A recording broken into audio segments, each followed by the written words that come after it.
JOFO in the ring, and yes, my name is Frank JOFO, and we have a special guest, one of my favorites, John Scott of the Joners Podcasting Network. What's going on, brother? That's me. Yeah, I'm great. Fantastic. Great to be seeing you. Great to be speaking to you. I know we've had this in the works for a little while now. We're finally getting it done. So it's my pleasure. But I am on good form. It's like 20 past midnight over here in the UK. But I've had a coffee. I'm fighting fit. I'm doing well. so all these years you've been doing podcasting. Now, for our fans out there that don't know who you are, tell them who you are and how you got into the podcasting game, because this man right here, wow. And for me, the recent interview that I just watched with Johnny Saint was unbelievable. And you could tell our viewers how all this became about. Wow. So my name is Joners. That's my stage name anyway, my wrestling name, my gimmick name. And Wrestling with Joners started 5 years ago this week. 5 years ago this month. November is a celebratory month for me. Got an absolutely stacked lineup with top tier talent from the UK, Europe, the States, legends of the business. We cover all bases, and we got a 16-year-old up and coming, hopeful. So my November lineup is a real mixed bag of top tier legend kind of imports and new starters. But yeah, started 5 years ago. Strangely, it started as a review show for NXT UK, the show that didn't do very well on the network and got dropped after a few years. Yeah. But honestly, when it started, it was the best hour of professional wrestling that was certainly being produced by WWE at the time, with all the top UK talent had just got signed. Coincidentally, episode 1 of Wrestling with Joners coincided with episode 1 of NXT UK when that first launched. Oh, wow. And that's how it started. It was a review show. So for the first several months, it reviewed NXT UK. We started looking and reviewing at the Black and Gold brand, which I was a huge fan of as well. We branched off into New Japan, AEW, WWE pay-per-views, and then it became more of an interview show maybe a year or two in. I think my fortunes really changed at the beginning of 2021 when my show went live. So every single week, all of my interviews are live on the StreamYard, the same as what you're using now, Frank. So for nearly 3 years, every episode, everything I do is live. So that really helps to sharpen your skills as a host, really kind of, sharpen your skills as an interviewer and as a content creator. Because there's no room for hiding when you're doing it live, and I feel like I've been very lucky to have got the very best talent from around the UK, Europe, and the States. I've made some very, very good friends and some great colleagues in the podcasting world, yourself included. And I'd like to say, and now for the last couple of years, I've been working on the independent scene here in the UK, so we can talk about that as well if you want to. But I'm having as much fun as I ever have done. And honestly, Frank, I feel like I'm just getting started. Well, for me and all our fans here, I'd like to congratulate you on a big 5 years, and to many to come. I can't wait to see who else you're going to get on this. About your show, Johnny Saint, you just had him on the show. Man. I know you're a big fan of his. How did that all come about? Wow, great question. So obviously a little bit of an offshoot of my Wrestling with Joners show. I do what's called a Legends Masterclass. It started about a year and a half ago with another British legend. They're all legends, otherwise they wouldn't be on the Legends Masterclass. But Marty Jones, and then Tony St. Clair and one or two others. And because of the acquaintances and friendships that I've picked up in the business over the last few years, I reached out to one in particular, and I said, you know Johnny Saint, don't you? Any chance that you could hook us up? And it actually took him a few days to get in touch with Johnny Saint on my behalf. Then he got the two of us together, got the two of us chatting. 3 days later, I was sat in his house interviewing the great man. So wow. and it was fantastic. It was just, those are the type of interviews that I really enjoy doing. Is just in person, very, very relaxed, very natural, very conversational.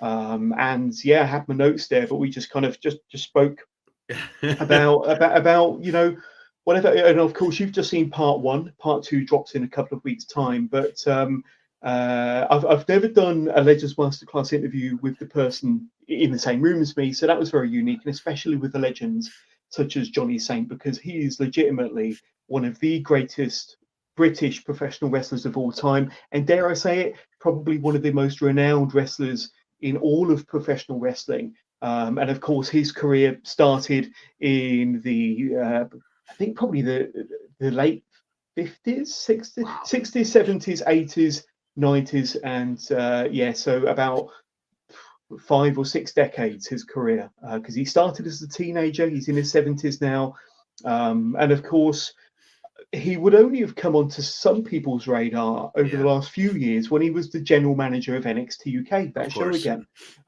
where he became more of a TV character and more of an on-screen persona. But for all them years when he was in the ring, he was pretty much a traditional British technical wrestler. And he pioneered that style, and a style that's still very popular, very famous today. And if you think of the likes of Daniel Bryan, Zack Sabre Jr., Jonathan Gresham, their style is all modeled on the very kind of like map-based grappling game, which a lot of it originated and stemmed from British wrestling, and dare I say it, a lot of it originated and stemmed from Johnny Saint. So it's an honor and a privilege to speak to him. Yeah, I mean, in the actual podcast, Wrestling with Joners, I'm up to episode 331 or 2. And Johnny Saint is my 7th guest on the Legends Masterclass. So, yeah, I've been a busy boy. Well, it's pretty cool that you started with NXT UK and you got to interview Johnny Saint. That was part of the brand. And it's a full circle moment. You can't even write that kind of stuff. Mate, and I didn't even think about it until you just said. That's crazy. It's so amazing. Where did your love for professional wrestling start when you were a kid? I'm sure it was when you were a kid sitting at home watching those pay-per-views back in the day. Well, shall I tell you, coincidentally, we're talking about full circle moments. We're talking about Johnny Saint and World of Sport. And it was World of Sport that first drew me into professional wrestling. And I used to visit my nan, my grandmother, every Saturday afternoon. One particular Saturday afternoon, I came in through the back door, said, "Hi, I'm here," and all I could hear was shouting and hollering, and I thought, "What's going on? There's an attack going on. Is she being, burglarized or something? What's going on?" So I poked my head around the corner, very kind of like timidly, just in case there was an intruder there, and it was my nan with a walking stick, shouting, ranting, and raving at the TV because the wrestling was on World of Sport. So World of Sport ended on British television in 1988. Okay. And it was probably about then when I saw my nan kind of, threatening to do all the bad guys in with a walking stick through the TV. But strangely, it was my nan that introduced me to wrestling, World of Sport, that full circle moment once again. It wasn't as if I was kind of like hooked in at that point. I do remember going around on Saturday afternoons and watching on TV the likes of Giant Haystacks and Big Daddy and various others, because although British wrestling, and certainly in the golden era back in the 80s, was typically known, I think when we think about that era now, we think about the classic traditional British technical wrestlers like the Johnny Saints and the Marty Jones, but there were so many over the top, wild and wacky characters, even on the British scene back then. And I know that a lot of the talent that were involved in that scene would tell we were men through and through. We were grapplers, but they had a lot of showmanship as well. They had a lot of larger than life characters, and of course, I mentioned too their Giant Haystacks and Big Daddy, who are probably the most famous British wrestlers of all time. Yeah. Absolutely. But and from there, obviously, World of Sport ended in 1988, and then the WWF came onto the scene, and they made it huge over in the UK and Europe, early 90s. And a friend of mine would have all of the WWF pay-per-views taped on VHS tapes by his uncle. His uncle would give him the VHS tapes, and this friend of mine at school would go, oh, I've got the latest Royal Rumble, or I've got the latest Survivor Series. Come round and watch it, John. Come round and watch it. So I would, and I think it was probably mid to late 1991. So I remember him showing me SummerSlam 91, and of course it had Bret Hart as Mr. Perfect in that classic Intercontinental title match. And then it was the build up to Survivor Series. I think Ric Flair had just come on the scene. But the one vivid memory that I have from around that time was when Jake the Snake Roberts was feuding with Macho Man. And there was this segment where he tied him up in the ropes, and Jake latched his King Cobra onto the arm of Macho Man. And I thought, what's going on here? Yeah. As a kid, you're like, what the hell's going on here? I mean, what's going on here? And honestly, the characters, the larger than life characters, the grandeur of all, the costumes, the music, the larger than life commentary team, all these big shows. I mean, how could you not be hooked? Let's be honest, how could you not be hooked? I mean, from there, obviously, I became a fan of Ric Flair, and I didn't really know of him from his NWA or WCW days because I was a teenager. We didn't really have access to that sort of product apart from WWF, of course. And that was only if you had a certain satellite box that you could watch it on. But Ric Flair really captivated me because of his look. His look was very unique. The kind of bleached blonde hair, the sparkly robes. You know, the real world's championship belt, and then of course he won the Rumble in '92. You know, with a tear in my eye promo afterwards. What a promo! Just, I mean, come on, you can watch that today, and it just gives you chills. From there, you had the fantastic WrestleMania 8 in the Hoosier Dome. They toured the UK just after WrestleMania 8, and that was my first ever live experience when WWF came over to the UK. I think it was in Birmingham over here in the UK, so I saw that. And I was completely hooked. From there, my second ever show was SummerSlam 92 at Wembley Stadium. You were there live at SummerSlam 92? Man, absolutely. So I know, very, very fortunate. I mean, it's such an incredible show, such an incredible atmosphere. 82,000 people. I mean, I think the lower card to mid card wrestling, there wasn't much wrestling really to be spoken of. The match I was looking forward to the most was Shawn Michaels versus Rick Martel, but they couldn't hit each other in the face. So, you know, that match was absolutely ridiculous. But, you know, watching the Legion of Doom come down on their Harleys, watching The Undertaker come down at the back of a hearse. And then, of course, you know, the undercard and midcard might have been a bit of a dud, but that main event, that made up for it all. And just being part of that, still considered one of the greatest intercontinental title matches of all time. One of the greatest matches of all time, let's be honest. 35 minutes of just classic wrestling, the fireworks, the grandeur. I kind of got to relive that moment because I was All In this year at Wembley once again. So pretty cool. I mean, from Wembley, 1992, obviously I was off to the races. Strangely, a year or two in, I became a huge fan also of ECW, but I started following it when it was Eastern Championship Wrestling and still part of the NWA, because they still had that kind of mentality. You know, Todd Gordon and Paul Heyman were putting together some pretty groundbreaking shows even before they, you know, threw the belt on the ground and Shane Douglas cut his promo and they became Extreme. I mean, ECW, it was like one of the moments as a wrestling fan, you felt like you were watching something special. You felt like you were watching something very unique, and it was your own little secret. You didn't want anybody to know. But then, you know, with the combination of the hardcore style, the Japanese influence, the lucha influence, the technical wrestling, and the uncut, unscripted promos and the angles they would do just blew my mind. From there, you go into the Attitude Era, which was, almost because of ECW, the Attitude Era was allowed to kind of blossom the way it did. I say without ECW, you would never have had the Attitude Era. That's true. You would never have had Stone Cold Steve Austin. You would never have had, all of that incredible action that we had in the mid to late 90s. I did take about an 8-year gap as a wrestling fan between 2002 and 2010, life, career, family, and then caught back up with it 2010. And from 2010 onwards, it's been full steam ahead. And the one thing in the last 9 or 10 years that's come into my life more heavily is indie wrestling. And like I say, for the last 2 years, I've actually been working on the UK indie scene. But it's been a thrill ride as a fan for sure. For us, let us know that. Like, I know that maybe it was a long time ago. You were at SummerSlam for 1992, but Yeah. was it what were the differences? Do you think from 1992, that crowd right there, to the All In crowd that we had just recently? Was there any differences that you saw? Yeah, you still had the roar of the crowd, and strangely enough, I don't know if you'd be aware of this, but it's a different Wembley Stadium to the one we had Yeah. 31 years ago. Okay.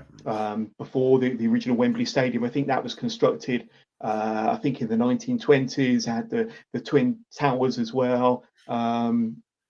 Where the flags would go, and they knocked that down late 90s and built the new one early 2000s. And whereas the old Wembley would go that way, the new Wembley was going the opposite way, so facing Okay. in completely different. But it was still in the same area, location, patch of ground. But the roar of the crowd was there. I think for me, it brought back a lot of memories. It really did. And although it was a different company, different talents, it had more similarities than it did differences, to be honest with you.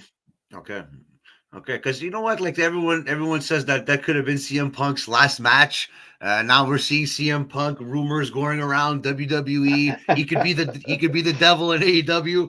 What's your perspective on that, John? What do you think? Do you think he's coming back? Do you think he's under that devil mask, or will he appear at Survivor Series in Chicago? What do you think? Knowing that it was considered his last match ever, was in Wembley Stadium. I don't think it is. But what's your opinion on that? Do you know what? And I'll say this all day long. I'm a WWE lifer. I do love all types of wrestling. I do like AEW. I like all the independents, but I'm a WWE for life. And I would love to see CM Punk back in the WWE. But there's so many pros, and there's so many cons as to why he should or shouldn't come back. Obviously. He's got this attitude about him, hasn't he? Yeah. And he's got this chip on his shoulder. And a lot of people would say that he's absolutely right to have the perspective that he does. He's absolutely right to have the viewpoint that he does. And he's earned the right to have those viewpoints and perspectives. Let's be honest, he has earned the right. Sometimes he's quite forceful in the way that he puts his opinion across. But you could go back and you could look at that. The all-out press conference from last year and say that yes, he was absolutely right in every single point that he was making, but maybe it was the wrong platform at the wrong time.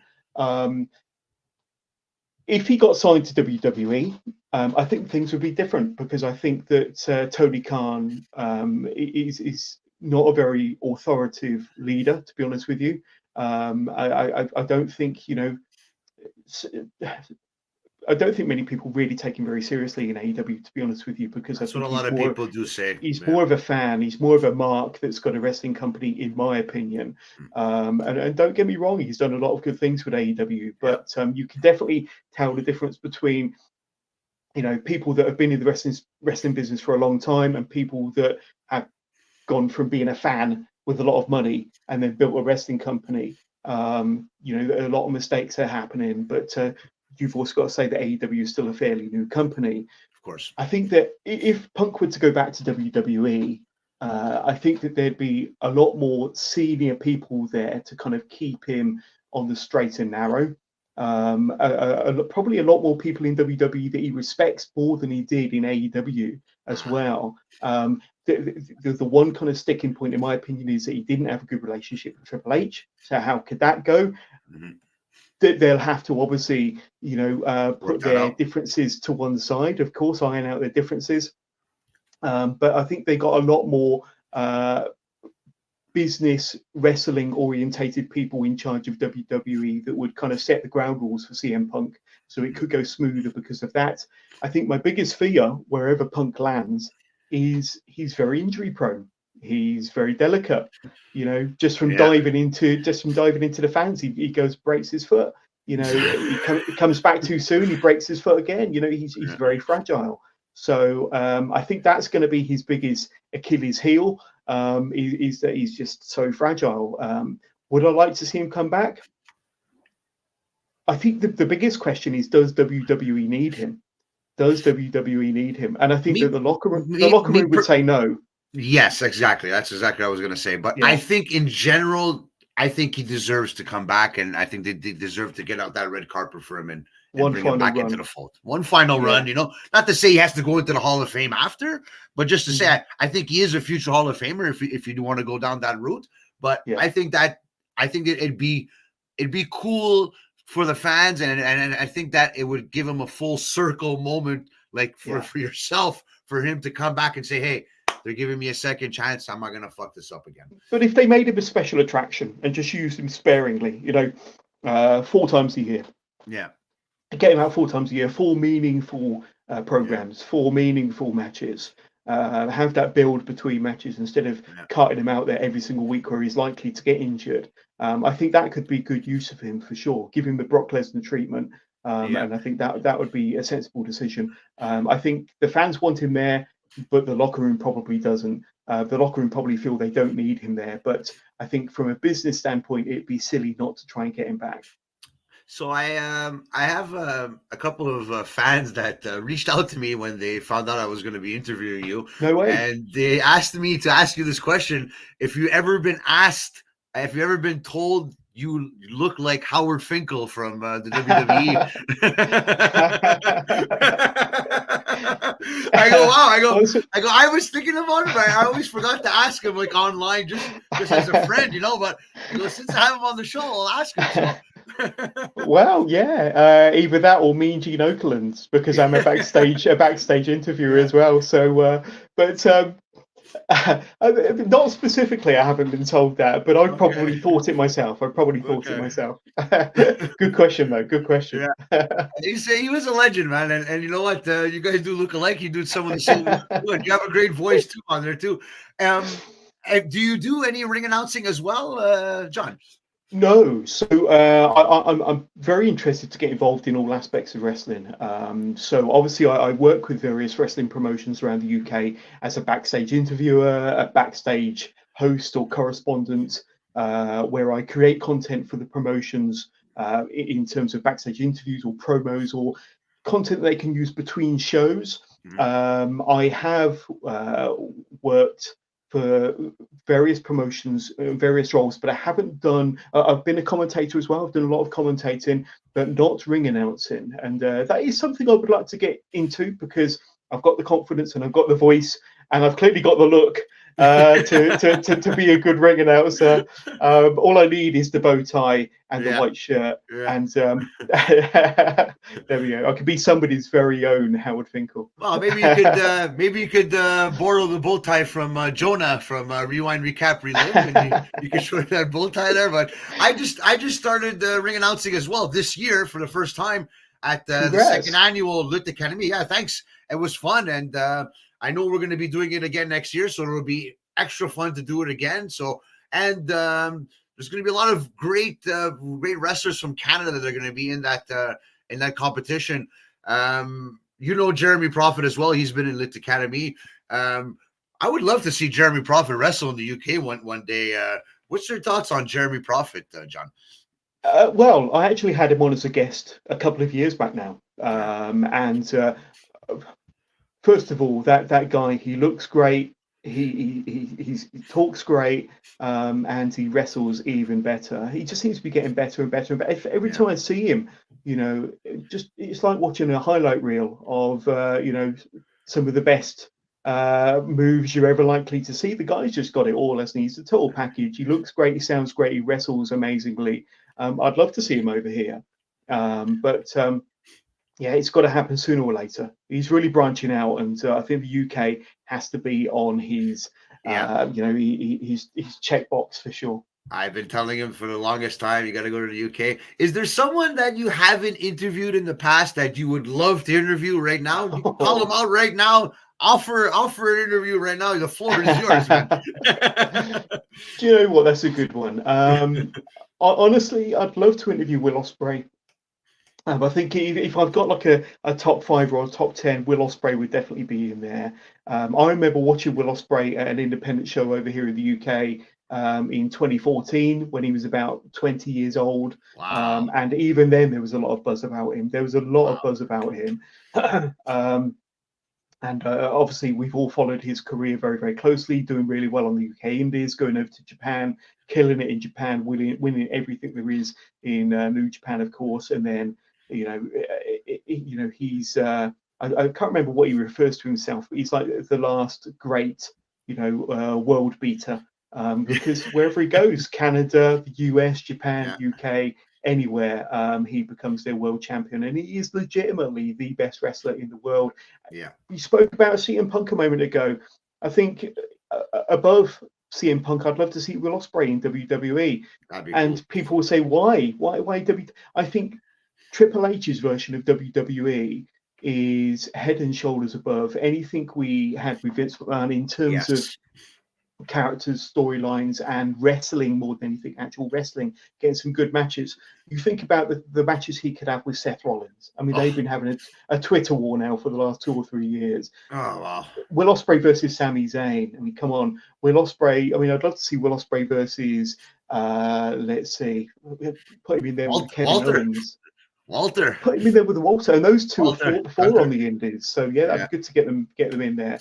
Get him in there with the Roman Reigns and find out who the head of the table really is. But I think that if you look at NXT, the Black and Gold brand, and Triple H kind of built that off of ROH talent, essentially, it was his own independent promotion. Let's be honest. You look at where them talent have gone on to.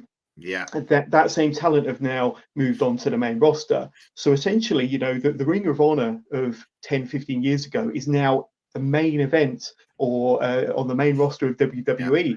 So, they're doing tremendously. But I don't think Will Ospreay would be completely out of place in Triple H's version of WWE. And yes, he's done it all in Japan. Can he re-sign with New Japan? Yes, there's a very real possibility of that. Can he go to Impact? Possibly, but I don't think Impact can afford him, to be honest with you. If you look at where Will Ospreay is in his career, and he's been wrestling now for 12 years, maybe more than that, 15 years, and he's, 30, 31. So he's been doing it for a good while now, probably half of his life, if not more. His body's not as strong as it used to be. He's even said himself that he's got to slow down, modify his style. Could he get signed to AEW? Yes, but I think their style is a lot more demanding because they don't really put any limitations on their talent. They say, right, go out there and kill yourself. Go out there, kill yourself, and try and get a five-star match from Dave Meltzer. That's exactly. They're chasing the stars in AEW, and they don't really think about the health of the talent because even on a TV show, they're killing themselves instead of saving, the top moves and the top matches up for save it for a pay-per-view. Exactly. Yeah. When it really matters. So, I mean, Will Ospreay could get signed to a 4 or 5 year contract with AEW, but, I think his body will deteriorate far quicker there. If he's thinking about longevity, the WWE makes sense. And also, I'm sure as a child, he always wished and thought about having that WrestleMania moment. Who hasn't, if you've ever, got into the wrestling business, and all the fresh dream matches in WWE that he's never had. So I think for the money, for the WrestleMania moment, for them fresh dream matches, I think that's where Will Ospreay should go. So, John, let's go back to your podcast because I know that I have a couple of guys that help us out on our podcast. Guys on the mic, guys on the camera, guys in editing. What's the story behind your podcast? Who's behind the scenes there? Who's holding that camera when you're doing that interview there at a wrestling event? Or who helps you with your editing? Who helps you with your social media? Or is it all you? It's not all me. It is not all me. I do have a very, very good social media guy. I do everything under Wrestling with Joners, or my own brand. But I have a very, very good guy called Michael Jolly, and he specifically looks after anything to do with the Joners Podcasting Network. So the Joners Podcasting Network, Twitter, X, or Instagram. He's all over that, and he's absolutely amazing, and he helps out people not even inside the network. You know, if they're a good product, good promotion, good people, he'll look after them, he'll share them. But shout out to Michael Jolly. Yeah, But shout out to him. otherwise, anything to do with my show, it is all me, down to the research, the production, the editing, and the lights, the camera, the action. That's all me. still married because of all this, right? Because I know that a lot of people, they're married and they have to do. You're doing the wrestling. There's a lot of people tell me like, "Wow, you're 40 years old, but you still watch wrestling." I go, "And what's the problem?" Yeah, no, I've got a very loving, very understanding wife, and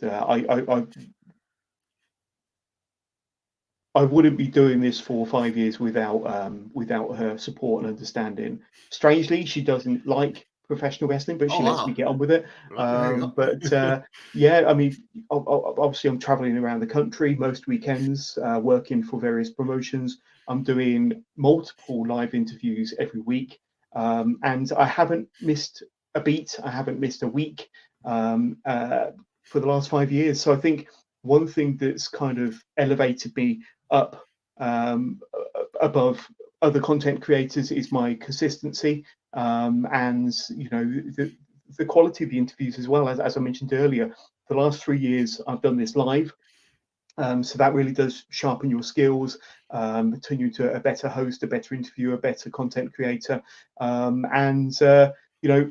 I class you as a very, very fine host and interviewer yourself, so you know what it's all about. You've been doing this for many, many years. appreciate that. You're top tier content creator for sure.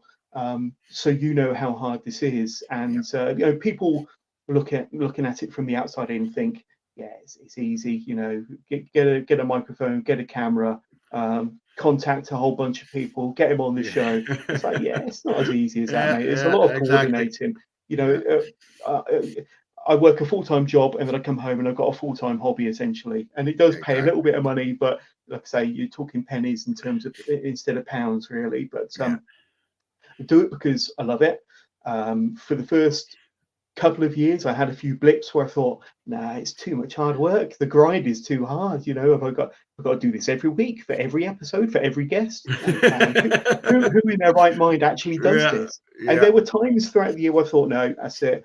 I'm going to take December off, and I might come back in January. I might not, but I did every single time. And I've got to say, since I've been going live, I've enjoyed the live aspect even more because there's this, I don't know, just this freshness about doing your interviews live, broadcasting to whoever might be watching out there. And I think that's made it more exciting and more interesting for me. And in the last 3 years, let's say, I've not looked back and I've not had them thoughts of jacking it in once. Did that answer your question? I can't remember what the question was now. Well, I'll ask you this question. Now Cool. you've gone through 5 years of great podcasting. What do the next 5 years look out for you right now? What's the next 5 years look Wow, for you? great question. So I want to continue doing the show, and obviously the production within my live show is very, very good in terms of bringing up pictures, bringing up video live, and I produce my live shows. Sometimes I almost hate being called a podcaster, because although yes, it does go out on podcast platforms, I consider myself, more of a host or an interviewer, but I consider my show more of a produced more like a TV show than Okay. Yeah. an audio show, because of everything else as well as I do what goes into it. Yeah. So I want to continue doing that because I think that's a really exciting kind of format that we do. But honestly, in the future, I'd love to see myself out on the road, wrestling with Joners out on the road. Interviewing some of the top names, some of the top stars in front of a live audience. That's kind of what I want to do going forward. There are things in the works, certainly for 2024, 2025, that I am having discussions with.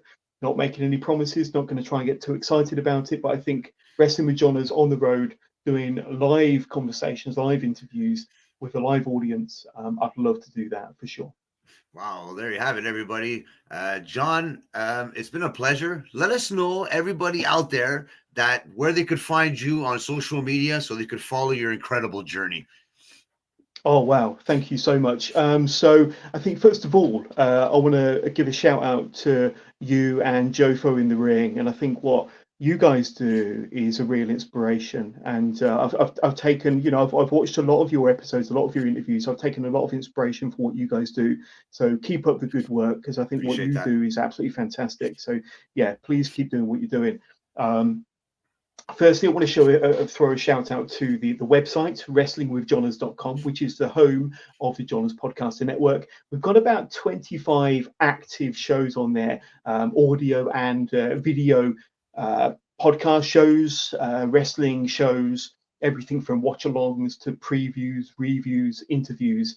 Jofo in the Ring's up there, Wrestling with Joners is up there as well. But it's kind of like a little bit of a all-in-one house for some of the best wrestling shows in the world, and that's the Joners Podcasting Network at wrestlingwithjoners.com.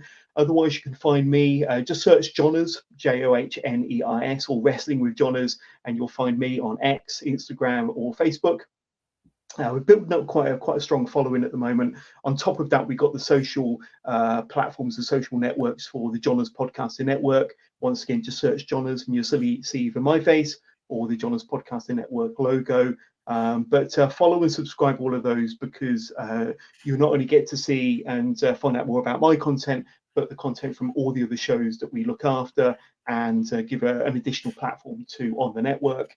Otherwise, you can find my show on all audio platforms, wherever you stream or download your shows, Apple Podcasts, Spotify, anywhere like that. And of course, YouTube.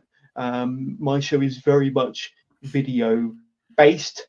So go and check us out on our YouTube channel. Just search Wrestling with Joners, and you get to see all of my 331 episodes up there, all of my Legends Masterclass interviews, and all the other great content that I've been producing over the last 5 years. But it's been a blast, and I feel like I'm just getting started. Wow, man. So, like I said, congratulations again on a big 5 years, to many more to come. Everybody out there that hasn't subscribed, that hasn't gone to the website, go ahead, take the time and check out Joners Podcasting Network, especially John himself over here doing some incredible work in the UK. Hopefully one day we'll see you in Canada doing a live interview someday. We'll see. I do hope so. I hope so, for sure. Oh, I'll keep that in mind. I'll keep that in mind. But everyone out there, like I said, follow his journey. Very nice man, very, very incredible worker, and you know what? A number one guy in my books, man. So thank you very much for your time, John. If there's anything you want to say out there one last time to everybody, the floor is yours. Honestly, this has been an amazing journey for me, and it's given me the opportunity to meet and befriend so many cool people that I wouldn't have had the opportunity to before. Content creators like Frank, all the other content creators that I've worked with, bumped into over the last 5 years, all the great promoters and promotions that have allowed me to work with them, all the amazing guests that I've had on over the last 5 years as well, and just the wonderful opportunities. Big shout out to my family and my wife for allowing me to follow my passion and to take this to the next level. And I'm just kind of feel blessed to have done this. Believe it or not, I was a very shy kid. I was a very shy teenager, but this has helped to kind of break down so many comfort barriers and comfort zones to the point where, I'm enjoying this, and I want to do it for many, many more years. But more than anything, thank you so much for allowing me to come onto your show. I really appreciate it. Thank you very much. It won't be the last time. And everybody out there, remember, wrestling is life.